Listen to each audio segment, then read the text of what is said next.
10 ஜோடிக்கு இலவச திருமணம், ஊருக்கே சம பந்தின்னு என்னென்னமோ பண்ணியலே.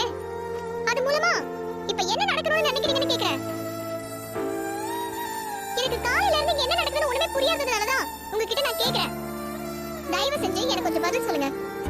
இதெல்லாமே நாங்க காரணம் இல்லாம செய்யல தமிழ். நான் பண்ண தப்புக்கு பரிகாரம் தேடணும்னு நினைச்சேன். அதுக்காக தான் இது எல்லாமே. நான் ரொம்ப பெரிய தப்பு பண்ணிட்டேன். நான் உன்னை ரொம்பவே காயப்படுத்திட்டேன். உன் மனசுல என்னால ஆறாத வடுவா ஏகப்பட்ட காயங்கள் இருக்கு.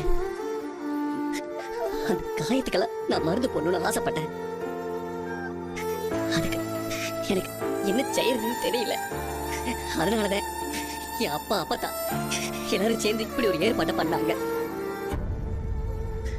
அன்னைக்கு ஊரு முன்னாடி நான் பேசின வார்த்தை எல்லாமே தப்புதான். என்னதே கோவம் இருந்தாலும்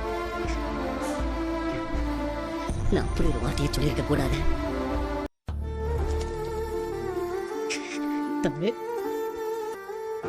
உன்கிட்ட எப்படி மன்னிப்பு கேட்கறது எனக்கு தெரியல. அதுக்காக தான் நான் என்னென்னமோ பண்ணிக்கிட்டு இருக்கேன். என்ன மன்னிச்சிரு தமிழ், என்ன மன்னிச்சிரு. என்னால உனக்கு ஏற்பட்ட காயத்துக்கு நான் மருந்து போடணும்னு நினைக்கிறேன். நான் பண்ணது எல்லாமே தப்புதான் தப்புதான் தப்புதான் தப்புதான். குடி போதையில தெரியாம குடி போதையில கோபத்துல உங்க அப்பத்தாவை பார்த்தோ இல்ல உங்க அம்மா ஸ்தானத்துல இருக்கிறவங்களை பார்த்தோ அப்படி ஒரு வார்த்தையை சொல்லுவீங்களா?